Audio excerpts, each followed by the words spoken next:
Assalamualaikum warahmatullahi wabarakatuh. Perkenalkan, nama saya Sani Setiawan dari Universitas Pendidikan Indonesia. Pada video kali ini saya akan membahas mengenai resume yang telah saya buat pada mata kuliah Teknik Pembentukan Logam. Nah, terutama pada submateri proses manufaktur. Nah, lalu apa sih yang disebut dengan proses manufaktur? Proses manufaktur merupakan suatu proses mengubah suatu material dari bentuk yang sederhana menjadi bentuk yang lebih kompleks dan memiliki daya guna. Nah, selain tujuannya untuk merubah bentuk dari sederhana menjadi kompleks dan tentunya memiliki daya guna, tujuan dari proses manufacturing ini bertujuan untuk meningkatkan nilai ekonomis dari suatu material tersebut. Bisa kita ambil contohnya ketika kita memiliki suatu material bekas, ketika kita akan menjualnya tanpa kita mengolahnya terlebih dahulu, otomatis harga dari material tersebut relatif rendah. Berbeda ketika kita melakukan suatu perlakuan atau proses manufaktur terhadap barang bekas tersebut, atau di sini contohnya logam, dan memiliki daya guna yang lain, tentunya harganya pun akan ikut meningkat. Nah, maka dari itu salah satu tujuan dari proses manufaktur pula yaitu pada nilai ekonomis pada suatu material tersebut. Nah, karena pada material memiliki karakteristik yang berbeda-beda seperti berbentuk balok, berbentuk lembaran, berbentuk cairan maupun berbentuk powder, maka dari itu proses penanganan dalam proses manufakturnya pun berbeda. Nah, ketika semuanya, misalkan kita ambil contoh pada proses material berbentuk powder atau berbentuk serbuk.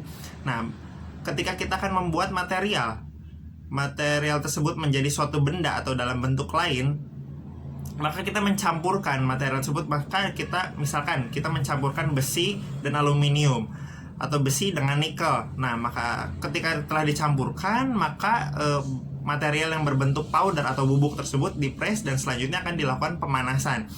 Pemanasan tersebut bertujuan agar atom-atom atau partikel antar kedua jenis material tersebut dapat saling mengikat dan menjadi kuat lah gitu istilahnya. Nah, salah satunya itu pada contoh material yang berbentuk powder atau bubuk.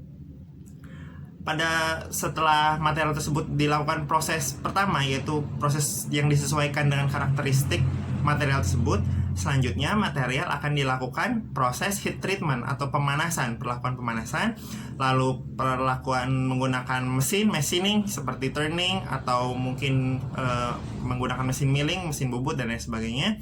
Selanjutnya akan dilakukan joining atau penggabungan antara komponen-komponen tersebut, lalu akan dilakukan finishing dan selanjutnya assembling atau penyusunan menjadi suatu mesin seperti itu. Nah, untuk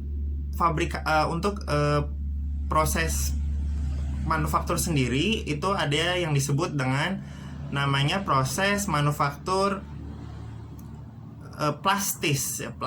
Jadi plastis di sini kita ambil contohnya ketika kita akan membuat suatu wajan yang terbuat dari aluminium sheet atau lembaran aluminium. Nah, tentunya pada proses deformasi plastis ini menggunakan alat perkakas seperti mungkin palu dan lain sebagainya, palu karet, mungkin kita menggunakan palu karet. Nah, proses dari deformasi plastis ini bertujuan agar benda yang kita buat itu tidak lagi kembali pada bentuk semula. Maka dari itu kita harus memastikan bahwa benda tersebut pada grafik itu terletak pada batas plastis. Jadi ketika benda itu dibentuk tidak lagi kembali kepada bentuk semula seperti itu. Nah, untuk proses manufaktur sendiri itu ada dibagi menjadi dua ya. Ada proses hot treatment atau hot working atau perlakuan kerja panas dan dingin. Nah, dari kedua perlakuan tersebut ada kelemahan dan ada kelebihannya tentunya. Nah, untuk proses heat treatment sendiri itu memiliki kelebihan diantaranya sifat material yang ulet.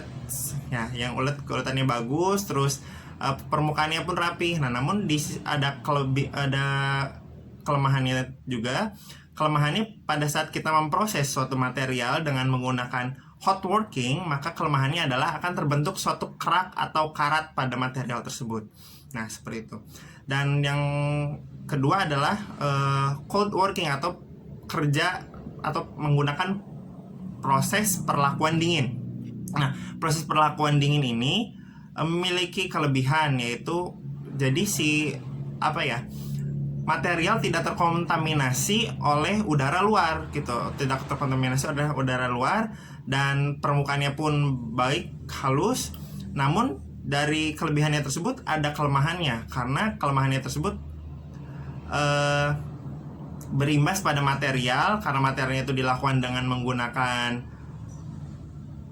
pendinginan seperti itu, maka benda tersebut akan lebih mudah getah sehingga tidak memiliki nilai keuletan yang baik seperti menggunakan proses pemanasan. Nah, dan pada pembuatan proses manufaktur sendiri itu dibagi menjadi dua, ada perlakuan untuk material lembaran dan juga material yang massive atau secara besar ya, prosesnya secara besar. Nah, untuk yang massive itu sendiri itu dibagi menjadi 4. Ada drawing di sini tapi bukan berarti menggambar, namun itu seperti menarik gitu, menarik benda, seperti bending lah, seperti itu. Ada drawing, ada drawing, terus ada forging, ada rolling, dan juga ekstrusi. Jadi ada 4 ya, ada forging, ada rolling, ada ekstruksi, dan ada drawing. Dan untuk perlakuan proses manufaktur untuk logam lembaran itu ada bending, break bending, roll bending, dan lain sebagainya seperti itu. Nah, mungkin cukup sekian mengenai pemaparan dari resume yang telah saya buat pada mata kuliah teknik pembentukan logam, khususnya pada submateri proses manufaktur. Semoga video ini bermanfaat. Wassalamualaikum warahmatullahi wabarakatuh.